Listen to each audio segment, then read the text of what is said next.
আপনারা জানেন যে গত 22 তারিখে দক্ষিণ পশ্চিম সাগরে এবং তার তৎসংলগ্ন এলাকায় একটি লঘুচাপ সৃষ্টি হয়েছিল।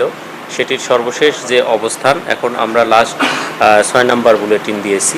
তো পূর্ব মধ্য বঙ্গোপসাগর ও তৎসংলগ্ন পশ্চিম মধ্য বঙ্গোপসাগর এলাকায় অবস্থানরত গভীর নিম্নচাপে পরিণত হয়েছে এবং এটি উত্তর পূর্ব দিকে অগ্রসর হয়ে একই এলাকায় অবস্থান করছে।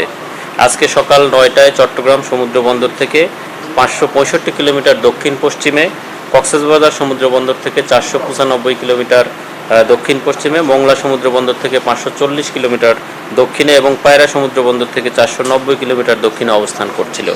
এটি আরও উত্তর পূর্ব দিকে অগ্রসর ও ঘনীভূত হতে পারে। গভীর নিম্নচাপ কেন্দ্রের 48 কিলোমিটারের মধ্যে বাতাসের একটানা সর্বোচ্চ গতিবেগ ঘন্টায় 50 কিলোমিটার, যা দমকা ও ঝোড়ো হাওয়া আকারে 60 কিলোমিটার পর্যন্ত বৃদ্ধি পাচ্ছে। গভীর নিম্নচাপ কেন্দ্রের নিকটবর্তী এলাকায় সাগর উত্তাল রয়েছে।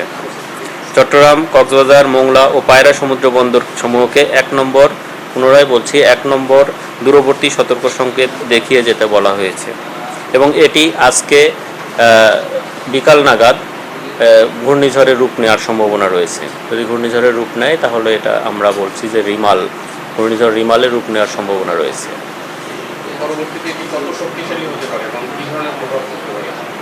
এটি আজকে বিকাল নাগাদ হয়তো ঘূর্ণিঝড়ের রূপ নিতে পারে। সেক্ষেত্রে আমাদের হয়তোবা যে সিগন্যাল সিস্টেম আছে সেই অনুসারে আমরা সিগন্যাল সিস্টেম দেব এবং এটা বাংলাদেশের খেপুপাড়া এবং সাগর আইল্যান্ড, ইন্ডিয়ার সাগর আইল্যান্ডের মাঝখান দিয়ে অতিক্রম করার সম্ভাবনা রয়েছে। এখন পর্যন্ত যেটা মানে আমাদের বিভিন্ন গাণিতিক মডেলে যেটা আমরা পেয়েছি সেটা সম্ভাবনা রয়েছে এবং এটার প্রভাবে কিন্তু আজকে চট্টগ্রাম এবং বরিশাল এবং খুলনা এই সকল জায়গাগুলো আজকে থেকেই কিন্তু বৃষ্টিপাত, মানে অধিকাংশ জায়গায় বৃষ্টিপাত হওয়ার সম্ভাবনা আছে এবং এটি আগামীকালকে দুপুরের পর থেকে এই ঘূর্ণিঝড় বা এটা পরবর্তীতে যদি আরও ইন্টেন্সিফাই হওয়ার সম্ভাবনা আছে, সেটা কিন্তু আগামীকালকে দুপুরের পরের অগ্রভাগের প্রভাব পড়তে শুরু করবে উপকূলীয় এলাকায়। এখন যেহেতু আমরা ঘূর্ণিঝড় এখনও বলছি না, যেহেতু বিকালবেলা হয়তো হতে পারে, তো সেটা যখন ঘূর্ণিঝড়ের কেন্দ্রে পরিণত হবে তখন কিন্তু আমরা এটা বলে দিব যে কতক্ষণ সময় লাগবে অতিক্রম করতে। জলোচ্ছ্বাস আমরা বলছি যে যখন এখন যেহেতু গভীর নিম্নচাপ আছে, এটা ঘূর্ণিঝড়ে পরিণত হলে আমরা সব কিছুই জানিয়ে দিব যে বায়ুতাড়িত যে জলোচ্ছ্বাস হয় স্বাভাবিক জোয়ারের সঙ্গে কত বেশি উচ্চতার হতে পারে সেটা আমরা পরবর্তী বুলেটিনে আপনাদের মাধ্যমে জানিয়ে দেব।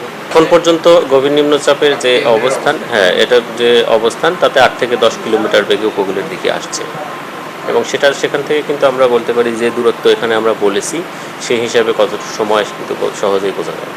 গভীর নিম্নচাপ কেন্দ্রের 48 কিলোমিটারের মধ্যে বাতাসের সর্বোচ্চ একটানা গতিবেগ 50 কিলোমিটার, যা দমকা ও ঝোড়ো হাওয়া আকারে 60 কিলোমিটার পর্যন্ত বৃদ্ধি পাচ্ছে।